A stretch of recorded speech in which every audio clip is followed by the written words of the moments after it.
मान्यता के आधार पर फिर से खड़ा करना चाहता हूं, उस काम में लगा हूं। हमारी परंपरा है कि एक बच्चे की दो माताएं तो हो सकती हैं, बाप दो कभी नहीं होते हैं। भगवान कृष्ण की दो माताएं, एक ने जन्म दिया, एक ने लालन पालन किया।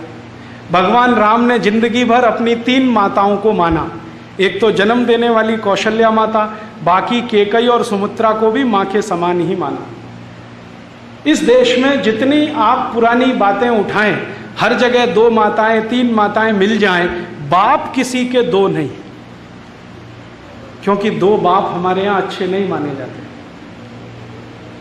माताएं हो सकती हैं, बाप अच्छे नहीं माने। एक ढाई माँ होती है, एक असली माँ होती है, बाप दो नहीं होते। हो गए।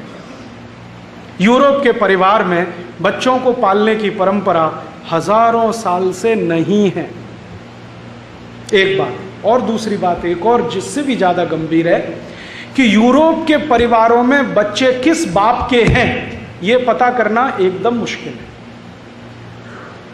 बहुत मुश्किल है। कारण क्या है? वहां जो शारीरिक संबंध हैं वो इतने खुले हैं, इतने फ्री हैं कि कोई भी किसी के साथ जाए। और जिन समाजों में शारीरिक संबंध बहुत खुले होते हैं, जहां पर शारीरिक संबंधों में लिबरलाइजेशन होता है, वहां पर बाप का पता करना बड़ा मुश्किल होता है, क्योंकि वो मां जानती नहीं है, क्योंकि पता नहीं कितनों से संसर्ग वो करती है। और ये ऐसा क्यों होता है? वो ये कहते हैं सेक्स ही जिंदगी का चरम आनंद है, इसके अलावा कुछ नहीं है। तो सेक्स भोगने के लिए एक पति से संतुष्ट होते हो तो ठीक है, नहीं तो दो के पास, तीन के पास, पांच के पास, 10 के पास, 20 के पास, 50 के पास, कोई फर्क नहीं पड़ता, क्योंकि सेक्स संतुष्टि ही जिंदगी का चरम आनंद है। ध्यान रखना। और ये प्लेटो कहता है, अरस्तु कहता है, लिबनिट्ज कहता है, दिकार्ते कहता है, रूसो कहता है, सारे फिलोसोफर कहते हैं कि हमारी जिंदगी का चरम आनंद ही ये है, सेक्स में डूबना। तो एक से नहीं मिलेगा तो दूसरा, दूसरे से नहीं मिले तीसरा, तीसरे से नहीं मिले चौथा। इसलिए शारीरिक संबंधों में कोई मर्यादा नहीं है, इसलिए वहां विवाह करना जरूरी नहीं है। इसलिए यूरोप में विवाह नहीं होते। आपको मालूम है आज भी यूरोप में 70% बिना विवाह के लोग रहते हैं। एक अंग्रेजी में आजकल शब्द आया है लिव इन रिलेशनशिप, बहुत चल रहा है। इसका मतलब है बिना विवाह के साथ साथ रहना। 2 दिन एक के साथ रहना, 3 दिन दूसरे के साथ, 5 दिन तीसरे के साथ, महीने चौथे के साथ, 2 महीने पांचवें के साथ, साल भर में 10-20 बदल दो। ये आज की परंपरा नहीं है, हजारों साल की है। तो विवाह होता नहीं है, बिना विवाह के ही सब होता है। तो विवाह की परंपरा भी नहीं है, मान्यता भी नहीं है, इसलिए विवाह करना, कराना वहां कुछ महत्वपूर्ण बात नहीं मानी जाती।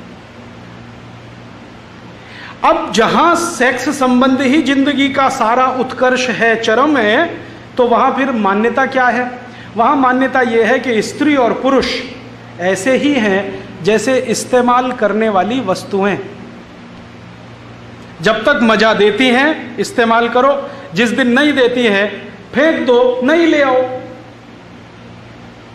तो महिला जब तक आनंद दे रही है तब तक रखो, जिस दिन बेकार हो गई घर के बाहर निकालो, दूसरी ले आओ, बाजार में मिलती है। अब परिणाम क्या होता है कि एक साथ बहुत सारी महिलाओं से शारीरिक संबंध रखना, तो पता कैसे चले बाप कौन सा है? बिना शादी के बच्चे होंगे तो पता कैसे चले बाप कौन सा है? तो इसलिए यूरोप में परिवार बनता नहीं है। परिवार तो कुछ निश्चित बिंदु से शुरू होता है ना। परिवार तो ऐसे शुरू होता है, मेरी माँ ने कहा देख ये तेरे पिताजी हैं, बस वहीं से शुरू हुआ। वहां कोई माँ ये कह नहीं सकती कि ये तेरे पिताजी, पता ही नहीं है उसको कौन सा पिताजी है। और ये 1-2 साल नहीं रहा है, 2500 साल ये रहा है। और 2500 साल में कम ज्यादा होता रहा। मैक्सिमम लोग लिव इन रिलेशनशिप में हैं, धर्म पत्नी और पति बन के नहीं, गर्लफ्रेंड बॉयफ्रेंड हैं, पति पत्नी नहीं, जो हमारी परिभाषा है ना पति पत्नी की नहीं है। तो वहां फिर होता क्या है? वहां फिर होता यह है कि जब इतने सारे लोगों से इतने तरह के संबंध आप रखें तो सबसे ज़्यादा वेनरल डिसीजेज, सेक्स जनित रोग सबसे ज़्यादा इसी समाज में, सबसे ज़्यादा।